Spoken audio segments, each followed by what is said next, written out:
الصراع بين الحضارتين أدى إلى الالتزام بالمسلمين الالتزام بالجهاد. ما هو المعنى الحقيقي للجهاد؟ الجهاد هو حركة الإنسان في مواجهة.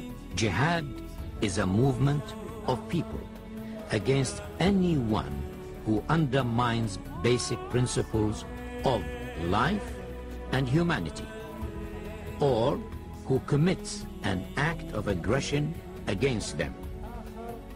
What is legitimate today is defensive war.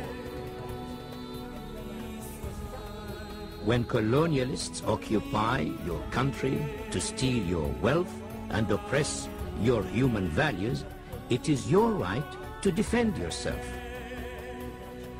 The question of jihad in Islam is no different from the resistance or struggle or defense that is fostered by any other civilization, whether this civilization is Christian, capitalist, Marxist, or whatever. هل هناك علاقة بين مفهوم الإرهاب ومفهوم الجهاد؟ نحن لا نوافق على الإرهاب. We are against terrorism. We understand terrorism to be the murder of innocent people for material gain or for some personal reason.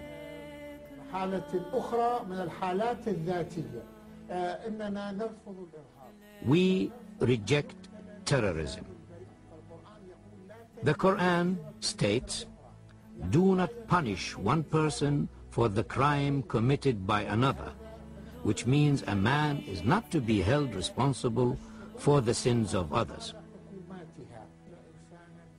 We do not believe it is legitimate to murder an innocent human being for political gain or to attract media coverage. Terrorism, as we understand it, is a violation of man's freedom or of innocent civilians in the absence of a greater political issue. The problem is that the definition of terrorism has become a relative definition.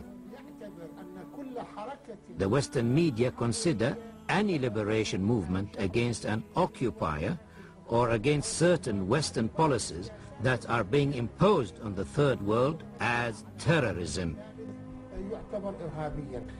بسألك سؤال محدد، شو هو رأيك الشخصي بالخطف بالقتل وبزرع متفجرات بأمكنة مدنية؟ كنت ولا أزال.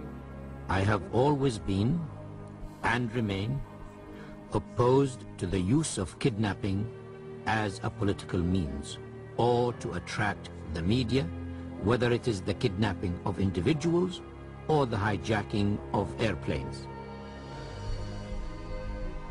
Equally, I am against the use of bombs in civilian areas anywhere in the world.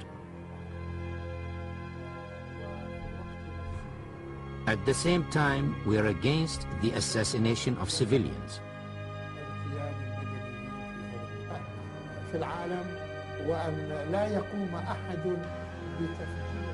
No one should put bombs in civilian areas, whatever the reasons, because we should not attack civilians in any country. Similarly, it is forbidden in any circumstances to hijack or blow up planes, cars or ships, because the means of transport belong to all human beings and should not be disrupted for political ends.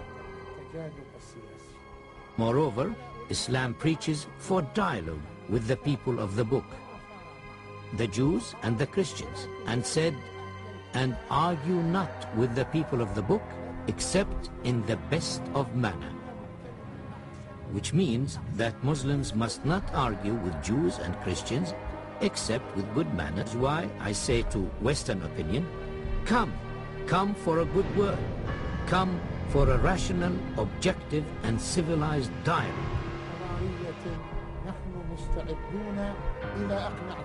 If you persuade us that we've done wrong, we are willing to accept your views on condition that if we can convince you of our standpoint, you will commit yourselves to it. There is a misunderstanding between us which must be overcome.